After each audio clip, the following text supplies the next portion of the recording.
from some good news, because all news are nothing but repetition.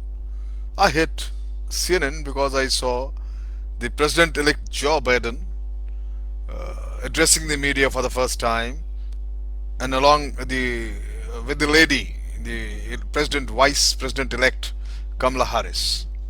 And suddenly I realized that all the focus was on the President-elect, and Madam Kamala Harris was sitting there just for a cosmetic effect. Now, friends, America, no doubt, is the symbol of equality, liberty, freedom, fraternity, with no rivals. It's a unipolar world, most developed economically, militarily, in all the value system, and this is the state. And the mind goes back to the word called women's liberation. I realize that men have become abominably, they have behaved abominably towards women. The God of the Christian Europe is much worse than those of Muslims, Buddhists, Hindus, or pagan Asia or Africa. In two countries, 8 million women condemned by the church as witches were burnt at the stake in the Europe. See the history. Anybody who looks back and read, he will know and stand by what I'm telling. As far as my country in India, Indians, they did not go to that extent of killing women who dare to be different, but utilize them in so savage a manner that they drove themselves to take their own lives. It is equally abominable and cruel. My friend, if statistics of women's suicide were compiled, I have little doubt that India would top the list. Very sad. No amount of development, no amount of preaching, enacting laws has helped to improve the status. It remains the same. How sugar-coated, how much sugar-coated words we can use. We in India have gone to a long way, my friend, in atoning for the sins of our forefathers. We have given women equal rights in matters of property, political participation, marriage, and divorce. Only I suppose the Muslims of their own volition have chosen to be lag behind. But the rights conferred by the law are rarely availed of, and discrimination in practices continues as before.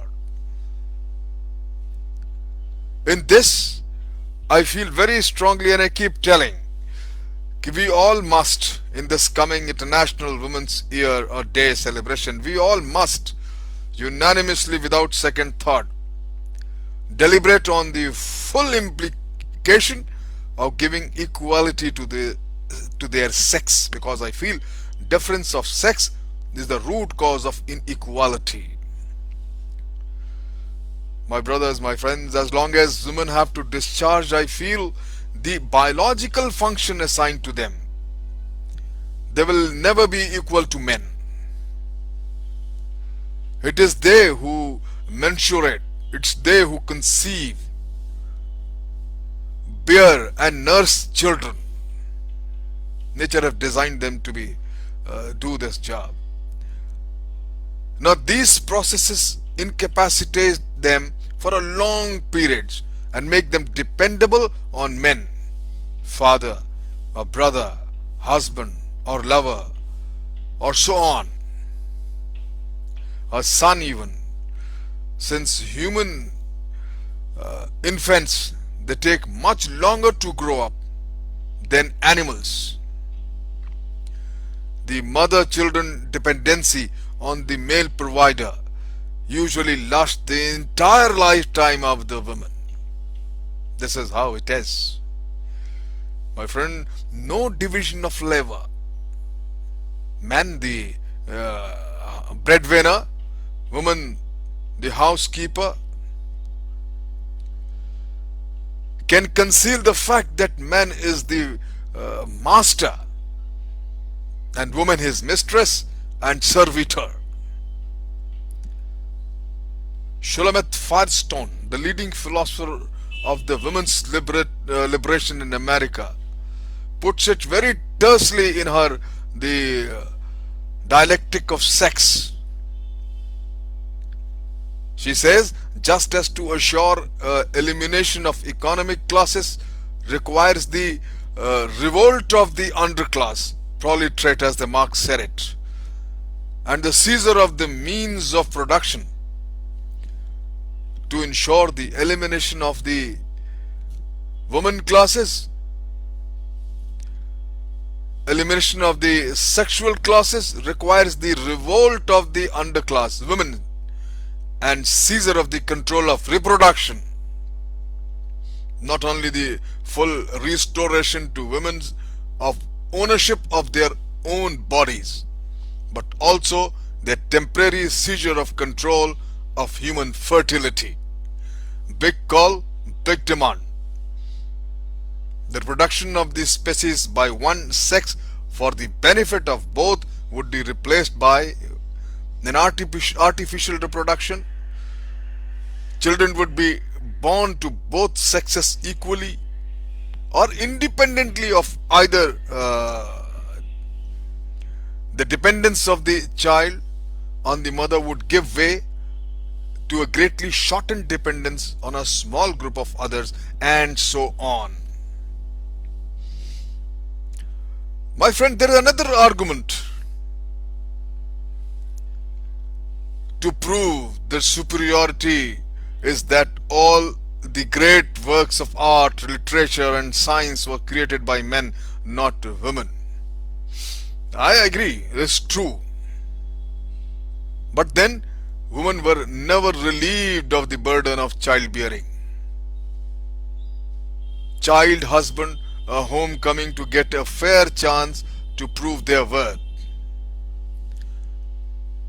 Men have created the myth of love and romance to keep women in bondage. All poetry, you see, all writing praises. The love they practice is different from the one they preach and escape from their woman. Says Mrs. Firestone very explicitly, the men are interested in nothing but a screw. Wham, bam, thank you, ma'am. And once sure of their women, they become philanderers. The worst tragedy befalls the women as who deludes herself that by ridding herself all of feminine hang-ups and becoming a groovy chick, indulging freely in sex, she is striking a blow for women's equality. All succeeds in achieving, all she succeeds in achieving is being slept around and with being discarded as she for a more reputable woman. I feel, my friends, it will appear that the only chance of women getting equal right is to enjoy sex but refuse to bear children, to let all children be born in test tubes and be cared for equally by men and women. With the development of the technology and the obsession for women's equality, women's liberation, I feel, my friend, the day is not far off. Once again, food for thought. Thank you very much.